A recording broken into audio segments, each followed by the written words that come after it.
ॐ नमो भगवते। आइए भक्तों, सुनते हैं विजय एकादशी व्रत की सुंदर पावन कथा। प्रेम से बोलो श्री हरि की जय। राजा युधिष्ठिर भगवान श्री कृष्ण से एकादशी का महात्म्य सुनकर आनंद विभोर हो रहे हैं। जया एकादशी के महात्म्य को जानने के पश्चात राजा युधिष्ठिर ने भगवान श्री कृष्ण से कहा, हे प्रभु, अब आप मुझे फागुन मास की कृष्ण पक्ष की एकादशी का महात्म्य सुनाने की कृपा करें। तब भगवान श्री कृष्ण ने कहा, हे राजन, फागुन मास के कृष्ण पक्ष की एकादशी विजया एकादशी के नाम से जानी जाती है।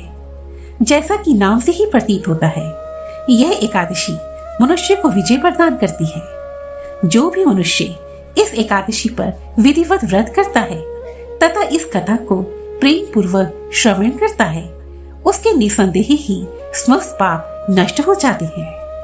हे राजन, तुम मेरे प्रिय सखा हो, अतः मैं इस व्रत की कथा को तुमसे कहता हूँ, तुम इसे ध्यान पूर्वक श्रवण करो। हे राजन, तुमसे पूर्व केवल देव ऋषि नारद ने ही इस कथा को भगवान ब्रह्मदेव से सुना था।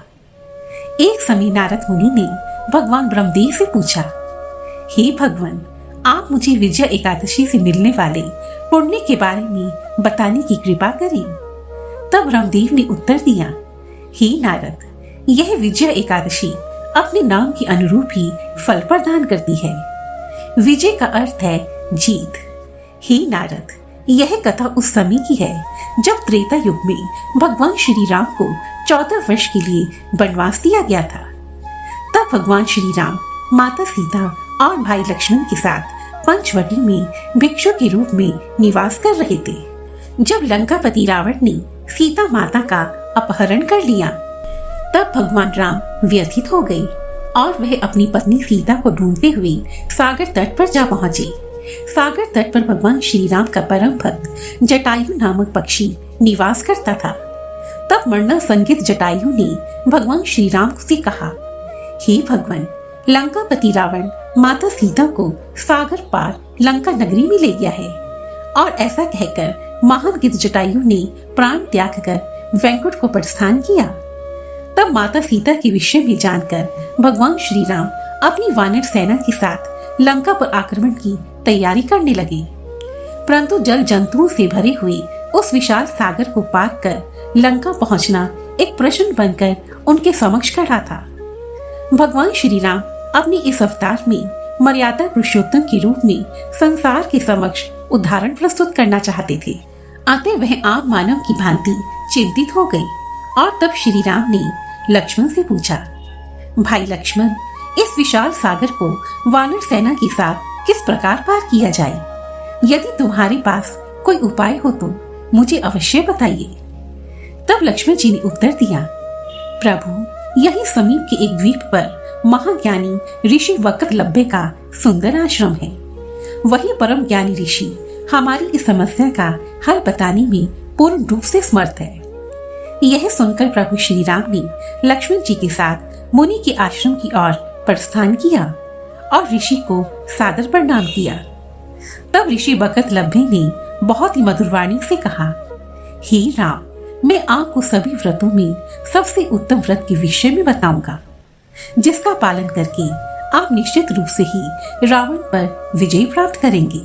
हे राम, आप फागुन मास में आने वाली विजय एकादशी का व्रत रखें। यह एकादशी सभी प्रकार से विजय प्रदान करती है। हे भगवान, एकादशी के दिन सुबह शुद्ध जल से स्नान करें। एक जल पात्र को उत्तम चंदन के लेप और मालाओं से सजाएं तथा उसके ढक्कन में जौ, अनार और नारियल रखें तथा जौ आदि से भरे उसके ढक्कन के ऊपर भगवान नारायण की स्वर्ण प्रतिमा स्थापित करें। अब जल पात्र को उत्तम चंदन के लेप और मालाओं से सजाएं। उसके पश्चात उत्तम गुणवत्ता वाली धूप, चंदन के लेप और घी के दीपक से जल पात्र की विधिवत पूजा करें तथा रात्रि जागरण करें। द्वादशी की प्रातः जल पात्र को किसी पवित्र नदी के तट अथवा किसी छोटे तालाब के किनारे ले जाएं। विधि पूर्वक पूजा करने के पश्चात सभी पूजन सामग्री किसी विद्वान ब्राह्मण को अर्पित करें। हे राम, यदि आप और आपकी सेना इस प्रकार विजय एकादशी का पालन करेंगे तो आप सभी प्रकार से विजयी होंगे। तब भगवान श्री राम ने ऋषि के कथन अनुसार एकादशी तिथि आने पर विजय एकादशी का विधिवत व्रत किया और सभी राक्षसी शक्तियों तथा रावण पर विजय प्राप्त की। यह सब विजय एकादशी का ही प्रताप था। अंत में भगवान श्री कृष्ण ने राजा युधिष्ठिर से कहा, हे राजन, इस प्रकार जो भी मनुष्य इस संसार में फागुन मास में आने वाली विजय एकादशी का विधिवत व्रत करता है, वह मनुष्य सभी प्रकार से विजय को प्राप्त करता है। हे युधिष्ठिर, जो भी मनुष्य विजय एकादशी की इस पावन व्रत कथा को प्रेम पूर्वक श्रवण करता है, वह अश्वमेध यज्ञ से प्राप्त होने वाले पुण्य के समान फल को प्राप्त करता है।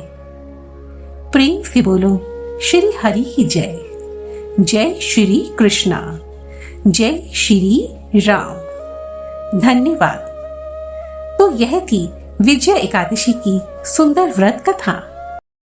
और यदि आपको यह वीडियो पसंद आई है तो प्लीज मुझे कमेंट सेक्शन में जरूर लिखें और मेरी ऐसी ही दूसरी वीडियोस को देखने के लिए रेड कलर के बटन को प्रेस कर मेरे इस चैनल को सब्सक्राइब करें और साथ ही बेल आइकन को भी जरूर दबाएं ताकि मेरी आने वाली सभी वीडियोस की नोटिफिकेशंस आपको टाइम पर मिलती रहे। धन्यवाद।